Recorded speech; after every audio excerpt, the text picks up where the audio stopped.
ನಿರಾಸೆಗಳ ನಡುವೆ ಭರವಸೆಯೊಂದಿಗೆ ಸಾಗುವುದೇ ಪಯಣ.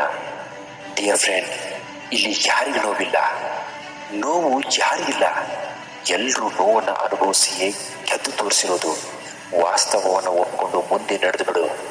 ಇಲ್ಲಿ ಎಲ್ಲರದ್ದು ಮುಖವಾಡದ ಬದುಕು ಅಂದರೆ ಬದಲಾವಣೆ, ಬದಲಾವಣೆ ಅಂದರೆ ಸ್ಥಿರತೆ. ನೀನು ಏನು ಅಂದ್ಕೊಂಡಿರ್ತೀಯೋ ಅದಕ್ಕಿಂತ ಹೆಚ್ಚಿನದನ್ನು ಸಾಧಿಸ್ತೀಯ. ಯಾರ ಜೊತೆ ಎಷ್ಟರ ಮಟ್ಟಿಗೆ ಇರಬೇಕು ಅಷ್ಟರ ಮಟ್ಟಿಗೆ ಮಾತ್ರ ಇರಬೇಕು. ಇಲ್ಲಿ ಎಲ್ಲರೂ ನಮ್ಮವರು, ಎಲ್ಲರೂ ನಮಗೋಸ್ಕರ ತುಂಬಾ ಒಳ್ಳೆಯವರು ಅಂದ್ಕೊಂಡು ಎಲ್ರಿಗೋಸ್ಕರ ಏನಾದರೂ ಒಳ್ಳೇದು ಮಾಡ್ಕೊಂಡು ಹೋದರೆ ಎಲ್ಲರ ಪಾಲಿಗೆ ನೀನೇ ಕೆಟ್ಟವರಾಗ್ಬಿಡ್ತೀಯ. ಮೈ ಡಿಯರ್ ಫ್ರೆಂಡ್, ಒಂದು ಮಾತು ಹೇಳ್ತೀನಿ ಕೇಳು.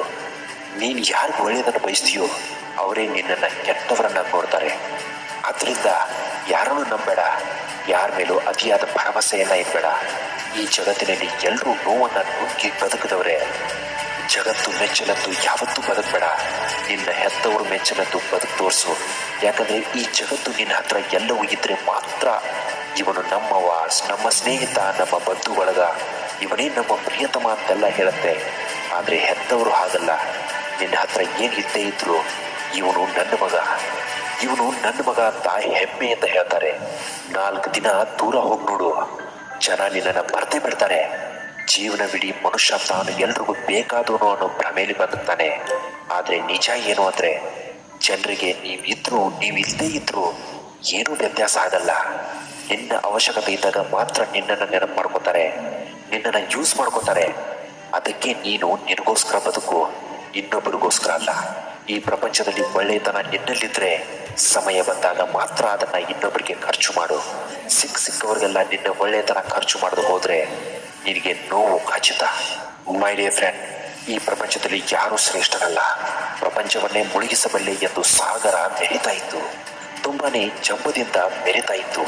ಆದರೆ ಒಂದು ಹನಿ ಎಣ್ಣೆ ಸಾಗರದಲ್ಲಿ ತೇಲಾಡುವುದನ್ನು ನೋಡಿ ಸಾಗರ ನಾಚಿಕೆಯಿಂದ ಮೌನವಾಯಿತು. ನಿನ್ನ ನೋವಿಗೆ ನೀನು ಯಾರನ್ನೂ ಹೊಣೆ ಮಾಡಬೇಡ. ಯಾಕಂದರೆ ಅದು ನಿನ್ನ ಅತಿಯಾದ ಪ್ರೀತಿ ಮತ್ತು ಕಾಳಜಿಗೆ ಸಿಕ್ಕಂತಹ ಬಹುಮಾನ. ಆ ಬಹುಮಾನ ನಿನ್ನ ಸಂಬಂಧಿಕರೇ ನಿನಗೆ ಕೊಡ್ತಾರೆ ವಿನಃ ಬೇರೆ ಯಾರೂ ಅಲ್ಲ.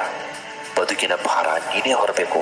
ಸೋತಿದೀಯಾ, ಕಷ್ಟಗಳನ್ನು ಅನುಭವಿಸ್ತಾ ಇದೀಯಾ, ಮೋಸ ಹೋಗಿದ್ದೀಯಾ, ಯಾವುದೇ ಕಾರಣಕ್ಕೂ ಭಯ ಪಡಬೇಡ. ಸೋತಿದೀಯಾ ಅಷ್ಟೇ, ಆದರೆ ಇನ್ನೂ ಸತ್ತಿಲ್ಲ. ಸೋಲು ಎಂದರೆ ಸಾವಲ್ಲ. ಇನ್ನೊಮ್ಮೆ ಪ್ರಯತ್ನಿಸಲು ಅವಕಾಶವಿದೆ. ಆದರೆ ಜೀವನ ಹಾಗಲ್ಲ. ಅದು ಒಮ್ಮೆ ಮಾತ್ರ ಅನುಭವಿಸಲು ಸಿಕ್ಕಂತಹ ಅವಕಾಶ. ಅದು ಮತ್ತೆಂದಿಗೂ ನಿನಗೆ ಸಿಗಲ್ಲ. ಅದನ್ನು ಸಮರ್ಪಕವಾಗಿ ಬಳಸ್ಕೋ. ಕೊನೆಗೊಂದು ಮಾತು ಹೇಳ್ತೀನಿ ಕೇಳು. ಯಾರು ಎಷ್ಟು ಸುಂದರವಾದ ವೇಷ ಹಾಕಿದ್ರೂ ಕೂಡ ಪರಿಸ್ಥಿತಿಗಳು, ಕಾಲ ಅವರವರ ನಿಜ ಸ್ವರೂಪವನ್ನು, ಅವರ ಗುಣಗಳನ್ನು ಎಂದೋ ಒಂದು ದಿನ ನಿನಗೆ ಪರಿಚಯ ಮಾಡಿಕೊಡುವುದಂತೂ ಸತ್ಯ. ಇಂತಹ ಮತ್ತಷ್ಟು ಮೋಟಿವೇಶನಲ್ ವಿಡಿಯೋಗಳಿಗೋಸ್ಕರ ನಮ್ಮ ಚಾನಲ್ ಅಂತ ಎಲ್ಲರೂ ಸಬ್ಸ್ಕ್ರೈಬ್ ಮಾಡ್ಕೊಳ್ಳಿ. ನಮಸ್ಕಾರ, ಎಲ್ರಿಗೂ ಒಳ್ಳೆಯದಾಗಲಿ.